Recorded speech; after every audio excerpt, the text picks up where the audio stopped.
The following reacted video has been heavily edited to comply with fair use and copyright laws. To watch the full unedited reaction for free, go to the description of this video and click on the full-length reaction link.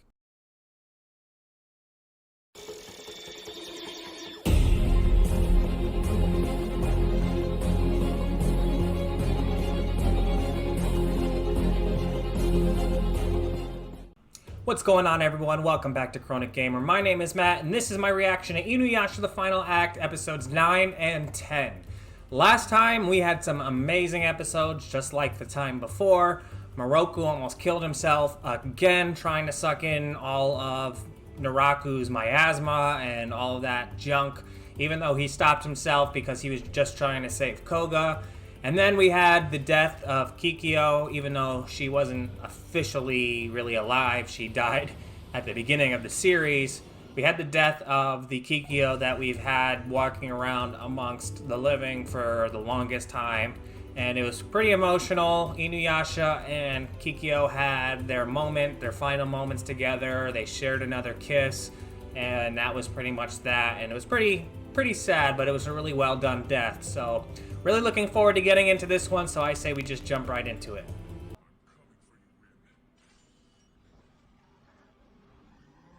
What in the Full Metal Alchemist is that thing?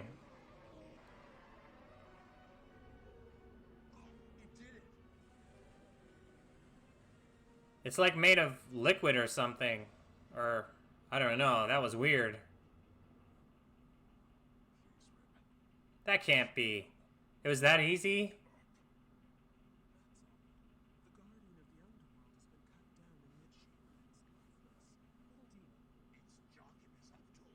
Nobody cares, Shotgun.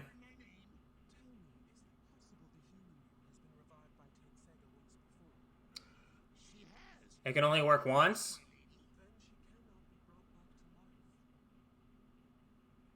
Oh, shit. If Rin is dead for good, he's gonna lose it.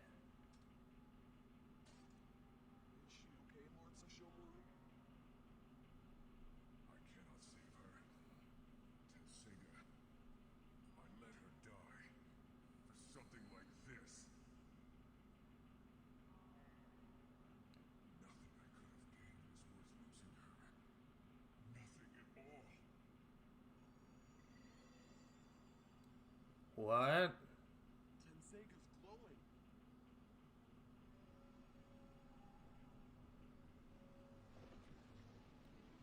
What the hell?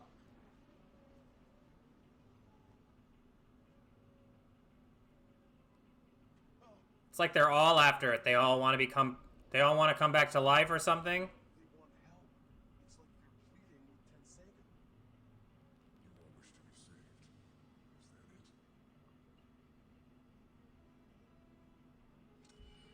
Is he gonna actually do it?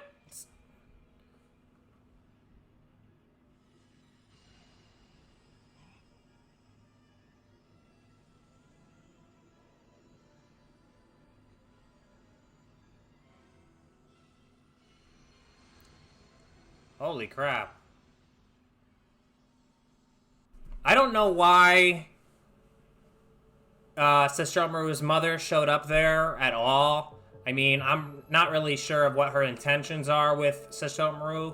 She pretty much showed up there just to test him, I guess, to have him understand what it's like to lose and all that. So I'm not really sure why she's doing this, if she was set out to do this because of Sesshomaru and InuYasha's father, to test his skills with the Tessaiga, it seems like maybe. Because she seemed to know all about him being able to use the Mato or Meito or whatever they called it to cut the perfect circle into the underworld.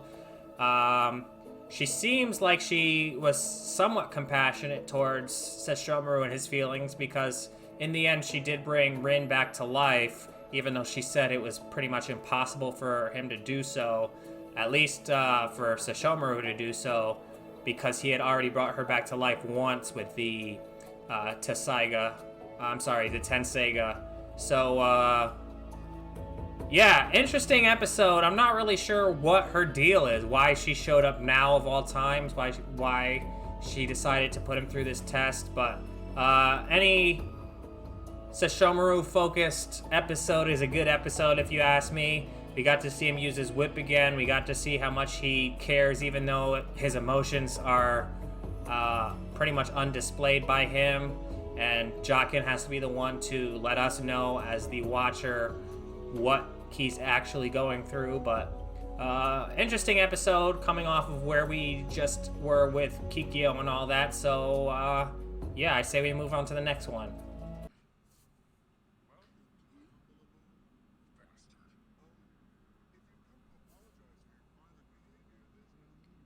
Nobody's apologizing to you, bud. As you can see, I wasn't actually injured.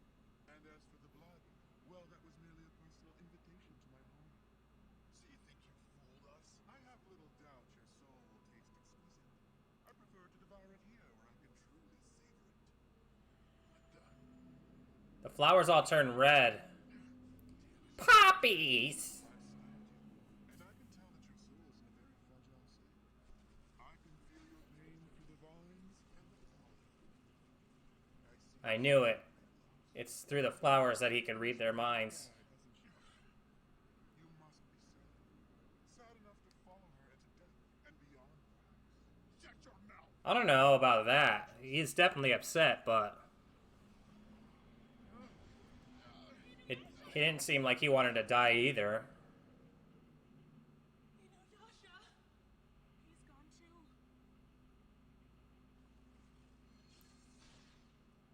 The beads of demon repulsion. I see. They prevent the flowers from invading my soul. Nice. I guess that's why I still feel sad. Aw.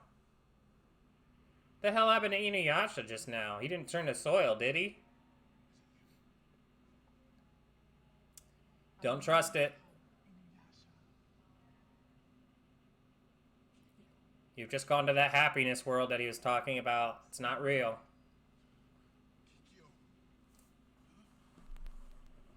Kikyo! InuYasha, let's go. Together.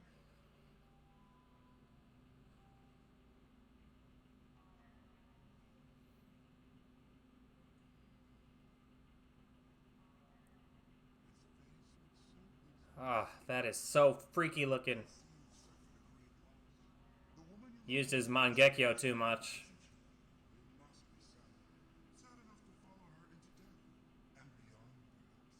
Nah, I don't believe that. You can't, InuYasha. InuYasha, where are you? There's no sense in fighting. Go ahead and cry. InuYasha! Oh shit. InuYasha! It's too late. For the heart of this man is no longer in this world. That may be true, but he didn't want to go there, and he'll find a way out.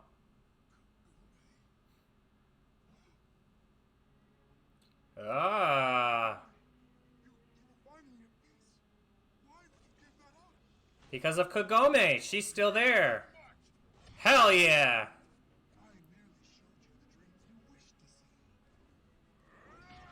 This will be what he needed to get over Kikyo's death, I think.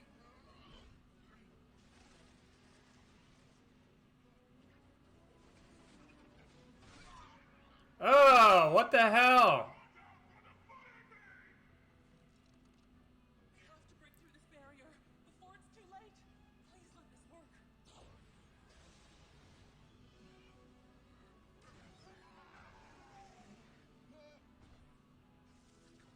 Nice. Kagome, where are you? He's like a vine demon. Kagome, hang in there. What a surprise! The girl's soul has a delectable taste, more appealing than yours. I thought I killed you. Was it hearing Kagome that snapped him out of it? Because it just showed him chasing Kikyo, and then all of a sudden he was waking up because of Kagome. These episodes were pretty good. They weren't overly thrilling or anything, but they were definitely necessary for the continuation of the story. The first one was very weird to me. It was Sesshomaru's mother showing up out of nowhere to seemingly test him for some reason. I'm not really sure what her intentions are and why she showed up now, but she gave him, Sesshomaru that is, more information about his Tenseiga, and she was basically testing him. I'm not really sure why or what that Meito stuff is. I think we must have heard it before, because they did mention that he had to cut a perfect circle back, several episodes back, but she called it like his Meito or whatever. I'm not sure if that's a term we heard. I may have just forgotten, but she used this Meito stone to summon this weird dog thing that grabbed Kohaku and Rin and brought them to the underworld. And Sesshomaru went in after them, only to find out that Rin was killed. And the reason why Kohaku wasn't killed is because he's bound to the purity of the Shikon jewel shard in his back, because technically he was already dead to begin with. But yeah, anyways, yeah, that was an interesting episode. She seemed like she didn't really care what happened to Rin, Sesshomaru's mother, but in the end, she brought him back to life because of the feelings that Sesshomaru had for her. Even though he wasn't outwardly showing his feelings, she seemed intrigued by the fact that he was caring for a human now when he never showed interest in that before, and she brought him back to life for him. So again, I don't really know what her intentions are, or if we'll see her going forward, but that was a very interesting episode.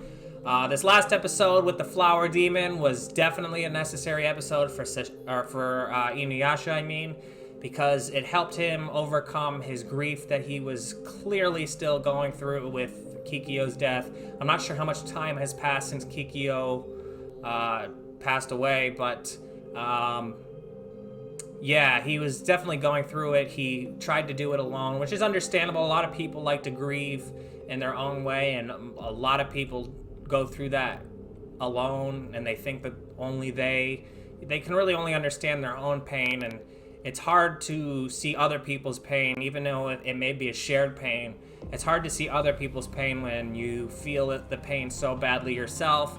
So he was kind of closed off. He wasn't like malicious or anything. Sometimes people get defensive or malicious when they're going through something like that, but he seemed to just want to keep his mind off of it. But once he was in that realm with Kikyo, and that Flower Demon said that he wanted to chase after her and inevitably die with her, he was able to snap out of it when he heard Kagome, which is, understandable, because Kagome is still his connection to this world and pretty much all he has left, even though I've always been Team Kagome, and I'm glad that he is now, better from what he was going through with Kikyo and all of that.